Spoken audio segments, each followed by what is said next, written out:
nagbuka ng pagbabago at pag-asa sa Sultan Kudarat. Siya si Governor Datu Pax Ali Mangudadatu. Mula sa isang kilalang pamilya sa Mindanao, isa siya sa mga itinuturing na young leaders ng probinsya. Isang consistent public servant mula pa noong 2019. Nagsimula bilang mayor hanggang tuluyan masungkit ang posisyon bilang gobernador. At ngayon sa kanyang ikalawang termino bilang gobernador, hindi lang siya basta leading the way. Pinatunayan din niya ang tunay na serbisyong may puso para sa taong bayan. Binigyang boses ang kabataan, isinusulong ang innovation at community-driven growth sa Sultan Kudarat at espesyal niyang tinutukan ang mga programa para sa vulnerable sectors tulad ng PWDs at senior citizens. Giit ni Gov. Ali, wala siya sa pwesto para mag-babysit sa politika, kundi para magtrabaho para sa mga tao at baguhin ang lumang sistema. Makakakwentuhan natin live sa ating Politiko on the Spot, Sultan Kudarat Governor Datu Pax Ali Mangudadatu. Good evening, Gov. Magandang gabi, Sir Dexter Meiji. It's an honor for me to be part of this program. I am so happy na ma-address po natin ang ating mga kababayan dito sa Bilyonaryo News Channel. Welcome to the show, Gov. Thank you. Gov, galing kayo sa isa sa mga pinakamakapangyarihang political family sa Mindanao. Dahil nung naupo ang iyong grandfather na pinakaunang Muslim governor sa Sultan Kudarat na isang Christian-dominated province, parang hindi na napalitan. Ano sa opinion nyo ang yung doon sa mga nagsasabi na umangat lang kayo dahil sa dynasty, dahil related kayo doon sa iyong father, sa iyong Totoo, that's a very good question. Nakakatuwang isipin that it is my second term as governor and I continue to enjoy the trust and confidence of my constituents. Tama po sinabi ninyo, noong simula 1998 when my grandfather was elected as the first Muslim governor of Sultan Kudarat until today, my granddad, my father, and ako, pinapakita pa rin po namin sinasabi nating serbisyong tapat at maasahan. Pero maganda po na may lagay sa ating isipan that Sultan Kudarat province is really a province where we exercise democracy all the way. Majority of our constituents in Sultan Kudarat are actually Christians. 80% po ng ating mga kababayan doon ay Ilonggos and Ilocanos. Yung 20% po ay pinaghatian pa ng mga kapatid natin mga Muslim at indigenous people. Ibig sabihin nito, ako po na nilagay nilang governor ng lalawigan ng Sultan Kudarat, we come from a minority. Ibig sabihin nito, anytime that the people are not happy with the services that we deliver, they can just remove us. But because we've been here for the past few years, nandito pa rin kami na nagpapakita ng aming programa, nagpapakita ng aming inisyatibo, ibig sabihin nito, we still have the trust and confidence of our people that we will ensure the delivery of the public services that we have promised and committed to them. Napakagandang isipin po kasi political dynasty has always been a hot topic. Dahil from, ano ang stand nyo nga doon sa sinusulong na political dapat may political dynasty prohibition. Sinabi po nating sa Ligang Batas, specifically Section 26 of Article 2 of our 1987 Constitution, that the state shall guarantee equal access to opportunities for public service and shall prohibit political dynasties as may be defined by law. Pero mahirapan daw makalusot yan sa Kongreso dahil Kaya naman. Kailangan lang talaga ng Would you support power. kung halimbawa? Kailangan ng political will at definitely. power. Dahil Correct. marami rin po ang sinasabi belong to political clan na nasa Congress, kaya hindi maipasa-pasa. Well, What do you think about that? That's a concern or perhaps that's a possibility. Pero kinakailangan talaga ng serious legislation and perhaps a force that would really mandate na kinakailangan na mabigyan na ng definition ang political dynasty. Yun ang problema. All the Congress has to do is to give a definition. Wala kasing malinaw na sa Ligang Batas. There has been a lot of definition for political dynasty. If I were to be asked, if I were to answer, ang sasabihin ko, ang political dynasty, dapat yan po is to be interpreted and defined under the context sa principles ng Constitution. Number one, yan po yung equal opportunities for politics or for public service. Pangalawa, yung separation of powers in our Constitution. Naniniwala ako that there is political dynasty when Filipino citizens are deprived of having a legit, free and democratic country. Ibig sabihin nito, yung separation of powers, yung checks and balances, hindi na natutupad because there's one person or one family that controls the three branches of government. Halimbawa, if I am the head of the executive, then ang head ng judiciary ay kapatid ko, then head ng Senate at ng Congress ay mga pinsan ko, perhaps there can be a problem there. But again, ang aking pananaw dito is if the definition runs against the Constitution, hindi pwede yun. But the definition must be understood in the context na dapat ito po, further niya ang democracy at further niya ang checks and balances at ang tinatawag natin separation of powers. Malaking So, debate nandun yan. pa rin, Oo, nasa pag- Constitution pa rin. And Yes. Gov, you've mentioned about that your family has been serving for the longest time sa inyong lugar. So, how's the economy and tourism naman Of sa Sultan course, we're Kudarat? trying to introduce innovations and changes. The only thing that is permanent in this world is change. Even though we come from the same family, sa aking tatay at sa aking lolo, we continue to introduce new programs for our constituents. Na aside from, di ba, madalas ang sinasabi ng isang anak ng politiko, ipagpapatuloy. Pero that's Yes. not enough eh.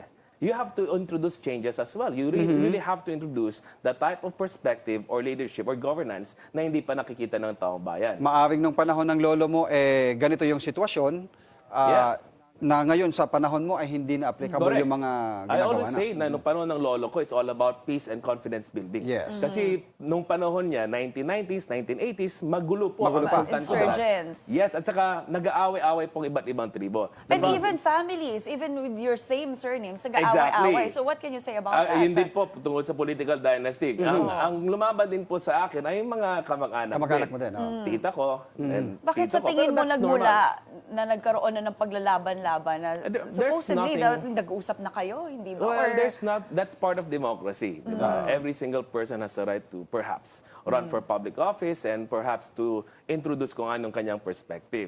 Pero balik tayo, ang ganda nun kasi during my grandfather's time, it's all about peace and confidence building. So, inayos at nagkaroon ng peaceful Sultan Kudarat. It's not perfect, but at least we started off with the right way. Sa panahon ng dad ko, it's all about empowerment. Making sure that the people in Sultan Kudarat are given the opportunities for business, for education. Nagtayo po ng Sultan Kudarat State University, nagkaroon po ng new campuses, ganun po. And during our time, it's all about not only continuing all of these programs, but making sure that Sultan Kudarat is furthering itself sa pag-upgrade at pag-level up. I'm very happy dahil nagkaroon na po tayo ng mga bagong programs such as the College of Medicine, nuclear building or nuclear department ng Sultan Kudarat Provincial Hospital, ang pagtatayo ng isa pang campus ng SKSU, at napakarami pang iba, which I can elaborate later. Oo, at saka yung economy. Ngayon, nabago na rin yung ano, di ba? Dati kilala natin, Batangas ay ang coffee capital Yes, of the Philippines. exactly. Pero Oh, yeah. ngayon, ang Sultan Kudarat ay You siyang produce. Correct. I'm capital very- ng coffee. I'm very happy dahil napakagaling ng ating mga magsasaka. And we in the provincial government continue to serve and perhaps aid in making sure that they have this competitive industry. Kaya nga po sa Kongreso and even in the national government, we're doing something about it to recognize the efforts of these people, mga coffee farmers natin, in making sure that our economy gets better. Kasi ngayon tayo, we import coffee beans all Yes. around the world. Sabi natin, if we can produce it here, the reason why Sultan Kudarat is coffee At isa sa mga capital- pinakamasarap na coffee galing sa Sultan Yes, Kudarat. ha? opo. We primarily have Robusta. We also have Arabica. Yes. But the reason why we're the coffee capital is because we are the biggest producer of coffee in the Philippines. And sabi namin, it's not only a tool for us to, revitalize our economy, it is actually a tool for poverty alleviation. Yeah. Dahil marami po, I have 20,000 families in Sultan Kudarat that depend their livelihood sa coffee production. Yun. Napakaganda dahil tumaas ang presyo ng kape, napakaganda dahil nandiyan ang interventions from the government. In fact, during the first week of October, just a few days ago, we had the first international coffee competition where 10 countries attended. It was hosted by the province of Sultan Kudarat.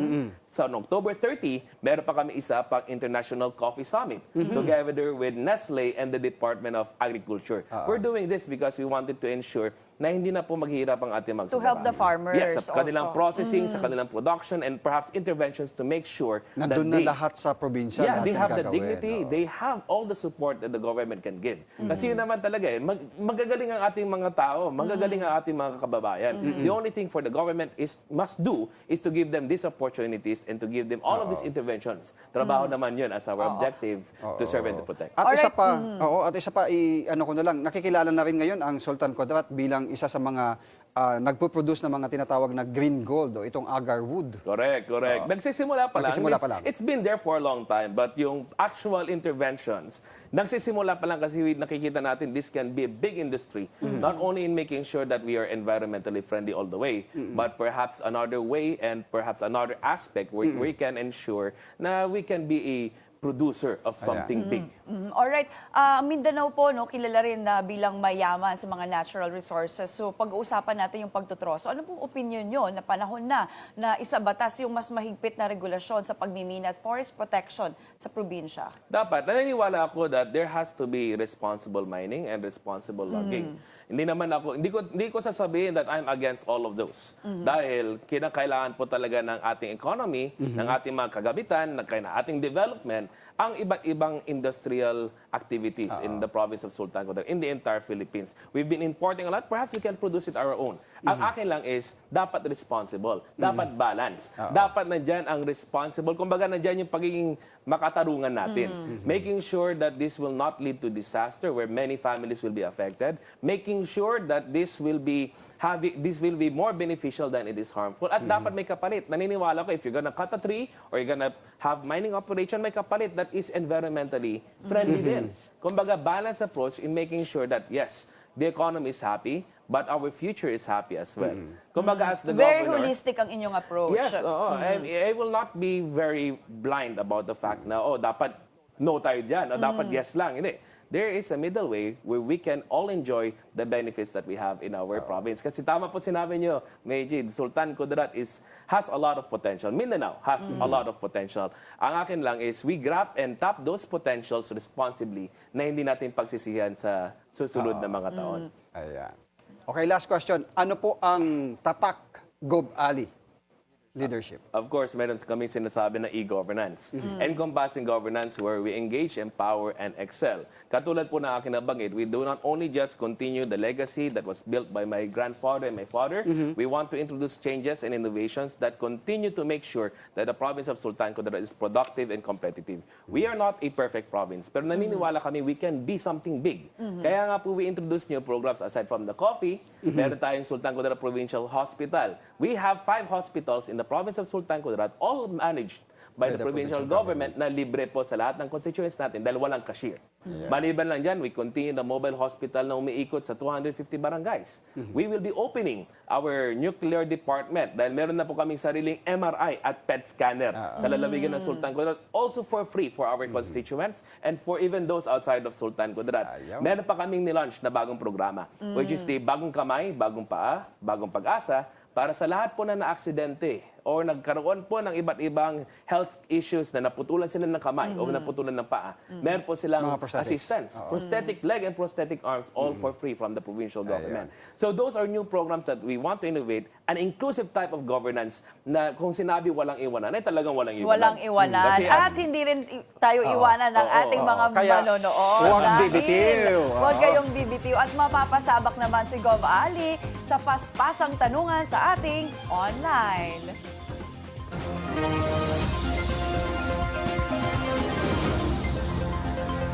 On the record, on the fan, 1 minute fast talk, fan talk with the pride of Sultan Kudarat, the millennial Dato himself, Governor Pax Ali Mangudadatu.